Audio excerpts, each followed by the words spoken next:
Yes, DTA Bhagalpur is back again. चलिए दोस्त, देखते हैं बहुत ही दमदार अंग्रेजी का 15 गो पेडागोजी प्रश्न। कहता है 136 number, remedial teaching as part of formative assessment means. Remedial means क्या होता है? Remedial means to remove the faults, errors of any student before it. क्या करते हैं इससे पहले दोस्त? मतलब बच्चे की गलती को तो सुधारते हैं, लेकिन पहले बच्चे की कमी को जानना, गैप को जानना, डायग्नोस्टिक करते हैं, निदानात्मक। और जैसा कि एक नंबर ऑप्शन में दिया भी गया है, क्या दिया गया है? हाँ, देख लियो खुद दे, कोची है। Diagnostic and addressing gaps in learning. बच्चे की त्रुटि, रिक्ति, कमी को, गैप को जानना, और जानेंगे तभी तो रिमेडियल कर पाएंगे, सुधार कर पाएंगे। रिमेडियल मीन्स उपचारात्मक और डायग्नोस्टिक मीन्स निदानात्मक, कमी को पहचानना। तो बेस क्या होगा रिमेडियल का? रिमेडी कब कीजिएगा? रिमेडी जब गैप को जानिएगा, तभी तो रिमूव कीजिएगा एरर्स को, फॉल्ट्स को, गैप्स को। चलिए दोस्त, एक नंबर उत्तर होगा। Teaching beyond the text book नहीं, एक्स्ट्रा कोचिंग कभी नहीं। टीचिंग गिफ्टेड स्टूडेंट्स, केवल जो है ना प्रतिभाशाली बच्चों को पढ़ाना। One will be the right answer. Next number question, which of the following is a अच्छा इनक्लूसिव है, is an inclusive inclusive classroom, समावेशी कक्षा। तो टीचर को क्या करना चाहिए साहब? कोलेबोरेशन करना चाहिए, सहयोगात्मक, कोलेबोरेटिव लर्निंग। वाइगोत्स्की महोदय का भी वैसे भी जानते हैं, बच्चे ग्रुप में सीखते हैं, कोलेबोरेट करते हैं, ग्रुप में सीखते हैं। क्या होता है? राष्ट्रीयता का विकास होगा जब बच्चे जो है ग्रुप में एक दूसरे का मदद करेंगे, तो इससे राष्ट्रीय गुण, सौहार्द्रता, कोलेबोरेशन, एकता, अखंडता, राष्ट्रीय मूल्य डेवलप होते हैं। कंपटीशन, प्रतिस्पर्धा, यह इंक्लूसिव एजुकेशन का मेन फंडा नहीं है। एनवाय, ईर्ष्या करना नहीं। सिंपैथी, सहानुभूति करना। 4 will be the right answer. Next number, the aim of mechanical drills is to. मतलब मैकेनिकल ड्रिल्स का कहता है एम क्या है, मेन उद्देश्य। सर्वप्रथम ड्रिल समझे, जैसे कोई मशीन से हम दीवार में छेद करते हैं तो ड्रिल करते हैं, एक ही जगह किया जाता है ना दोस्त। उसी प्रकार बार बार अभ्यास करने से, प्रयास करते रहने से चीजें आसान हो जाती हैं, सुलभ हो जाती हैं, और आसानी से बच्चे सीख लेते हैं। किसके माध्यम से? ड्रिल के माध्यम से। अब देखें, strengthen the rote learning. Rote learning को क्या करना? स्ट्रेंथन करना। Capacity of the learn learners हो जाएगा, LERNers, लर्नर्स। कहता है ताकत प्रदान करना, किसको? Rote learning capacity. तो मैकेनिकल ड्रिल का यहाँ क्या पूछा जा रहा है? एरर्स, फॉल्ट क्या है, त्रुटि क्या है, मतलब कौन सा नहीं होगा। यहाँ एरर्स के रूप में एक नंबर होगा। रोट लर्निंग अर्थात रटंत प्रणाली, रटंत विद्या। और जो नहीं होगा, यही तो पूछा जा रहा है आपसे। चलिए, 138 नंबर आपका हो गया है। मैकेनिकल ड्रिल्स इज टू, यहाँ पर एरर्स नहीं, ये एरर्स नहीं, ये एक्स्ट्रा जो है आ गया है। कहता है मैकेनिकल ड्रिल्स का एम, तो स्ट्रेंथन रोट लर्निंग के कारण दोस्त एक नंबर गलत हो जाएगा। एनकरेज क्रिएटिविटी, सृजनात्मकता को, रचनात्मकता को क्या करना? बढ़ावा देना, प्रोत्साहन करना। लैंग्वेज अमॉन्ग द लर्नर्स, कितनी बेहतरीन बात है, क्रिएटिविटी। एनकरेज, प्रोत्साहन करना। इम्प्रूव द फ्लुएंसी, केवल धारा प्रवाहिता को, फ्लुएंसी पर जोर दिया जा रहा है, फोकस किया जा रहा है। इम्प्रूव द एक्यूरेसी, शुद्धता। तब तो बच्चे गलती नहीं करेंगे, और गलती नहीं करेंगे तो सीखेंगे कैसे? त्रुटियां, मिस्टेक्स, ये सब सीखने के रिसोर्सेज हैं, संसाधन है। तो 4 नंबर भी गलत होगा, 2 will be the right answer. Next number question, learners are involved, चलिए बच्चे जो है ना इन्वॉल्व किए जाते हैं, ठीक। Learners are involve in individual activities, माने व्यक्तिगत कार्य क्रियाविधि कर रहे हैं, पेयर वर्क ग्रुप में भी फिर कर रहे हैं, पेयर यानी समवयस्कों के साथ, दोस्त मुहिम के साथ, पेयर में। और पेयर पीयर असेसमेंट कुछ याद आया, बेहतरीन विकल्प होते हैं। Group work and whole class, अच्छा इससे क्या होगा, राष्ट्रीयता विकसित हो रही है, गुण वैल्यूज वगैरह बच्चों में डेवलप हो रहे हैं, एक दूसरे से अंतः क्रिया इंटरेक्शन करके बच्चे सीख रहे हैं, कोलेबोरेशन कोलेबोरेटिव लर्निंग हो रहा है ना। इस क्वेश्चन से तो हमें यही पता चल रहा है। और हमारा उत्तर, provide learners enough opportunity to relax, relax करने के लिए, आराम करने के लिए, घर पे जगह नहीं थी बच्चे की तो विद्यालय आना ही नहीं चाहिए। Have the sole aim of introducing variety in a language classroom, कहता है सोल एम, केवल एकमात्र यही उद्देश्य है क्या, इंट्रोडक्टिव वैरायटी इन, मतलब कुछ अलग हो जाए लैंग्वेज की क्लासरूम में। Enable already overworked teacher to preserve her energy, मतलब टीचर के एनर्जी को बचाने के लिए, क्या यही मकसद होता है। Afford the learners opportunity, learner को अवसर प्रदान करना, to use the language in a focused manner for real life interaction, yes ये हमारा उत्तर हो जाएगा। Real life situation, real life interaction, कितनी बेहतरीन बात है, बच्चे की वास्तविक जिंदगी से जोड़ के। और एनसीएफ 2005 भी तो कहता है कि बच्चे की निजी जिंदगी से जोड़िए। हाँ, 4 नंबर उत्तर होगा। Next, which of the following statement is true, कौन सा ट्रू है। ऑल फॉर्मेटिव टास्क, देखिए एक एफ ए होता है फॉर्मेटिव, फॉर्म होना, रचनात्मक आकलन, रूपात्मक आकलन, जहाँ पर बच्चे में सृजनात्मकता आती है, मंथली टेस्ट, साप्ताहिक टेस्ट, इससे फॉर्मेटिव त्रुटि का पता चलता है। और एक होता है आपका सम्मेटिव, योगात्मक आकलन, नाम से स्पष्ट है, सम हो जाना, सम्मेटिव असेसमेंट। अब देखें, all formative task are meant for assessment, जितने भी फॉर्मेटिव टास्क हैं उसका मतलब क्या, असेसमेंट, उसका असेसमेंट के लिए किया जाता है।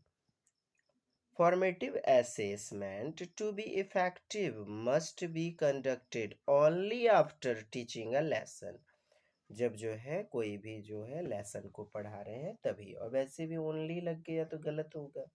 While all formative tasks are meant for improving teaching learning, कितनी बेहतरीन बात है, मैंने असेसमेंट करते ही क्यों है, और फॉर्मेटिव क्यों करते हैं दोस्त, टीचर जी पढ़ा रहे हैं, गांधी जी से चैप्टर पढ़ा दिए, अब उससे रिलेटेड प्रश्न पूछ लिए लगले लगल क्लासे में, तो क्या किया, इम्प्रूव करने के लिए, बच्चे की मिस्टेक्स को जानने के लिए, और इस प्रकार से हम मेथड को बेहतरीन करके पढ़ा सकते हैं।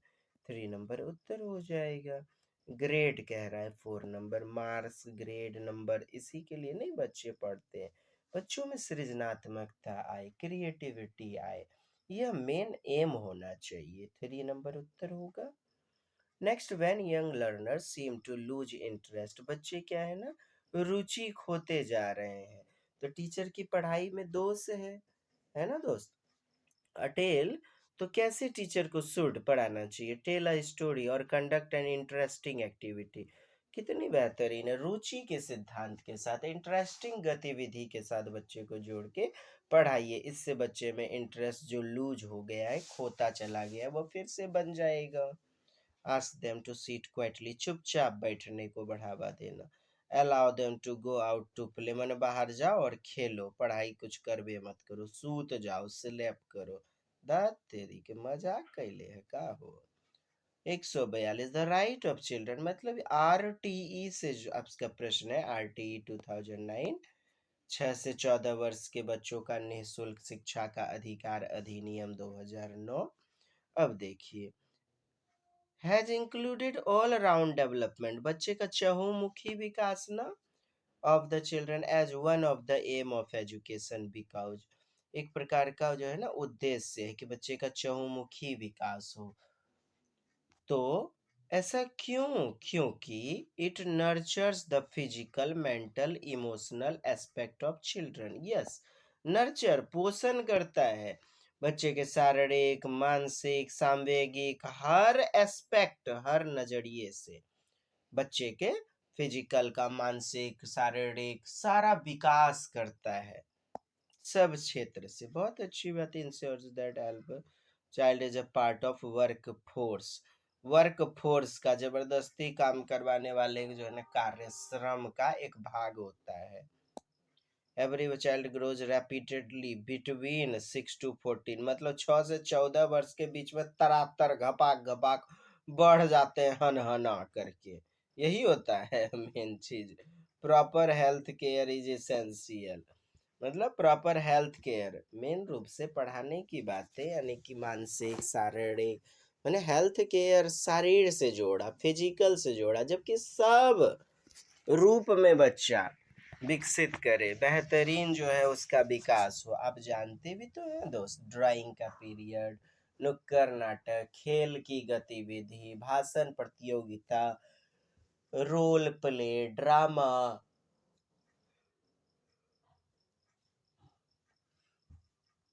एनसीसी, एनएसएस, ये सभी क्या करते हैं? बच्चे का चहुमुखी विकास ही तो करते हैं। और 1 नंबर में दिया गया है, बेस्ट उत्तर हो जाएगा हमारा। चलिए मित्रों, नेक्स्ट नंबर प्रश्न है आपका। Teachers do not give the meaning of new words to learners directedly. Direct ही बच्चों को नया शब्द का अर्थ बता देने से क्या होगा? रट्टाफिकेशन। बच्चा समझेगा नहीं, है ना। रोट लर्निंग को बढ़ावा देगा। तो क्या होना चाहिए? कंटेक्स्ट से जोड़ करके पढ़ाइए। तो नहीं बताना चाहिए डायरेक्ट, बिकॉज क्योंकि learners do not like to be given the meaning of words, मतलब बच्चे पसंद नहीं करते, ऐसे बात नहीं है। इट प्रिवेंट्स लर्नर, यह रोकता है बच्चों को from discovering the meaning through puzzling out using clues. Puzzling out using clues, puzzling out अर्थात बिना कोई चिंतन के बच्चे को डिस्कवर करने से, सृजनात्मकता, ह्यूरिस्ट करने से, अन्वेषण करने से, खोजने से वंचित कर देता है। कितनी बेहतरीन बात है ना। Learners already know the meaning of words, एकदम में पीएचडी होल्डर है, दुनिया का सभ्य वर्ड जानता है।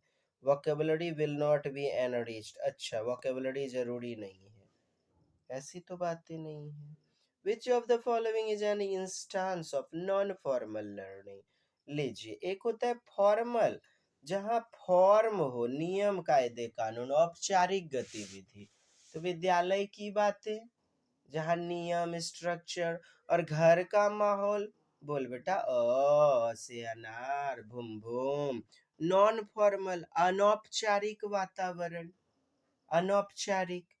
यहाँ कह रहा है इज एन इंस्टांस, मैंने यकायक यथा शीघ्र वाला, तो कौन सा है? Children learning cook from there, खाना पकाने सीखना। Children learning a new game, नया गेम सीखना। देख रहे हैं, केवल खाना बनाने को जोड़ दिया जा रहा है, new game. Children learning through correspondence lesson, yes पढ़ाई की बात है, मैंने उससे जुड़ी हुई सारी चीजों को, शिक्षा को, सीख को सीख लेता है बच्चा। Children learning to draw from there an art teacher, गलत हो जाएगा साहब, नॉन फॉर्मली दिया गया है। 3 नंबर उत्तर होगा। ग्रुप प्रोजेक्ट लीजिए, हेनरी किलपैट्रिक। प्रोजेक्ट विधि जो है आपका किसने दिया? जॉन डीवी ने। लेकिन आगे बढ़ाया किसने? प्रमुख विचारक किलपैट्रिक महोदय। चलिए, ग्रुप में काम करने से क्या होता है? रचनात्मकता, कोलेबोरेशन, कोलेबोरेटिव लर्निंग, वाइगोत्स्की महोदय का सोशल इंटरेक्शन। चलिए, अब कहता है हेल्प्स इन डेवलपिंग, कौन ची कथी डेवलप करे में हेल्प करेगा हो? ए मिश्रा जी तनी बता दिया हो। A high level of ambition, मैंने उच्च बातें यार, ग्रुप में तो पढ़ाना ही चाहिए, चाहे निम्न स्तर की बात हो, निम्न स्तर के बच्चे हो कि हायर लेवल के बच्चे हो। Collaboration, critical thinking and problem solving, इसको क्या करता है? डेवलप कर देता है। सही बात है, और अभी तो हमने चर्चा किया। 2 नंबर उत्तर हो जाएगा। What type of question promote thinking skill in children, मैंने किस प्रकार का क्वेश्चन प्रमोट करता है थिंकिंग स्किल? तो एक बात बताओ आप, भारत की राजधानी पटना है, भारत की राजधानी नई दिल्ली है, तो नई दिल्ली नई दिल्ली नई दिल्ली याद करेगा बच्चा, तो बच्चा का खोपड़िया अपना क्या खुला इसमें? कुछ नहीं।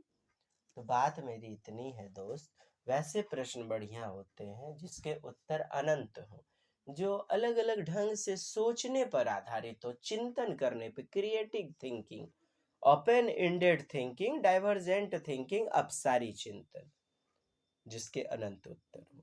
जैसे आप भारत के राष्ट्रपति होंगे, भविष्य में बनेंगे, तो आप क्या करोगे? तो बच्चे में खोपड़िया विकसित होने वाला बात है, बात बुझे हो? अब सारी चिंतन, out of the box thinking, मतलब बच्चे का पर्सनल रिलेटेड रिस्पॉन्स करने वाला क्वेश्चंस। और 3 नंबर में नजर आ रहा है फैक्चुअल क्वेश्चन, तो फैक्ट बेसिस, ये तो याद करना पड़ेगा ना, ये तो क्लोज इंडेड वाली बातें हो गई। 1 नंबर वाला क्लोज इंडेड, अभिसारी चिंतन, अभिसारी प्रश्न, question based purely on reading text. चलिए 3 नंबर उत्तर हो जाएगा। Next, students need to brainstorm ideas. Brainstorm क्या होता है? दिमाग में आने वाला यकायक विचार, अर्थात प्रॉब्लम सॉल्व करने के लिए एक आइडिया, विचार, मानसिक उद्वेलन, इसी को तो कहते हैं मस्तिष्क उद्वेलन। जैसे कोई प्रश्न है, आपके जीवन में कोई समस्या आ गई, आप चिंतन करते हो और प्रथम आइडिया आता है, थॉट आता है, विचार आता है, वही तो ब्रेन स्टॉर्मिंग, और बेहतरीन होगा ना। चलिए, तो कहता है organise, draft, edit and revise their work, मैंने फिर से कार्य को जांच पड़ताल करते हैं, देखते हैं कहीं कोई त्रुटि तो नहीं है, सोच विचार करते हैं। तो is a process which reflect, क्या आप ड्राफ्ट देख रहे हैं, एडिट देख रहे हैं, ये सब तो वैसे भी सब स्किल किसका है? राइटिंग का, और राइटिंग यहाँ उत्तर हो जाएगा। नहीं समझे दोस्त? उतना पढ़ने के बात ही नहीं है, आइडियाज है किस विषय में, ऑर्गेनाइज किस विषय, ड्राफ्टिंग कर रहे हैं, एडिटिंग कर रहे हैं, और ये सब स्किल, जैसे स्किल 4 होते हैं ना, स्पीकिंग, रीडिंग, राइटिंग, तो उसी प्रकार सब स्किल आपके हैं।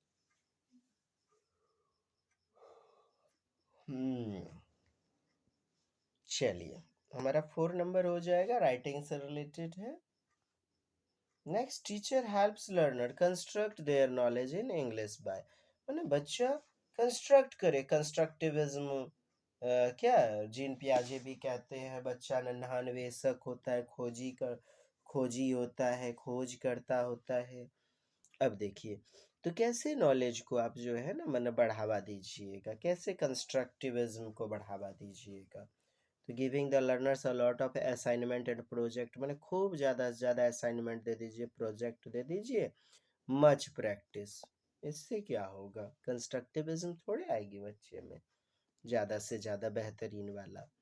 करेक्टिंग एवरी मिस्टेक, प्रत्येक गलती को सुधारना, तब तो गलती को आप रुकावट के रूप में ले रहे हैं, हिंड्रेंस के रूप में, जबकि यह तो रिसोर्सेज होता है, गलत हो जाएगा। 3, giving extensive language drills which learns practice language items mechanically, mechanically machine है क्या बच्चा? मशीनीकरण के माध्यम से, यह भी गलत। इनेबलिंग, बच्चे को योग्य बनाना, them to see the relationship between the prior knowledge and their new knowledge, कितनी बेहतरीन बात है।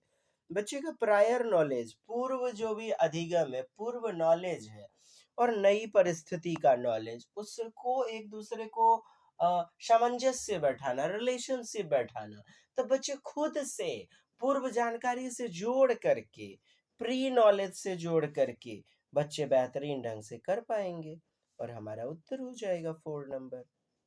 प्री नॉलेज से जोड़ते हुए, नए नॉलेज को जोड़ते हुए बच्चा जो है सीख लेगा बेहतरीन ढंग से। 4 number will be the right answer. Next number, reading for comprehension. Comprehension understanding मतलब समझ के लिए। Can be best achieved through, किसके माध्यम से बच्चे में समझदारी विकसित कर पाएंगे। तो teaching learners to run a finger or pencil under the, मैंने लाइन बाय लाइन फिंगर रखिए या पेंसिल रखिए, इससे क्या अंडरस्टैंडिंग आ जाएगी बेहतरीन ढंग से। बहुत सारे बच्चे नहीं रखते हैं, हाँ, लाइन बाय लाइन तो नहीं समझेंगे, ये कौन सी बातें हुई। मैंने दमदार विकल्प चुनना है दोस्त। Asking the children to reading the text aloud, जोर जोर से पढ़ो। महाराज चिकर भोकर करके भवितिया जी सुनितिया जी पढ़ रही हैं, पता चला कुछ समझिए नहीं आ रहा है। कॉम्प्रिहेंशन करना है साहब। Helping learners speak word softly while reading, मतलब मधुर मधुर ढंग से बोलो। कर्कश बोलने से, मधुर ढंग से बोले या कर्कश ढंग से बोले तो इससे अंडरस्टैंडिंग का क्या लेना देना है दोस्त।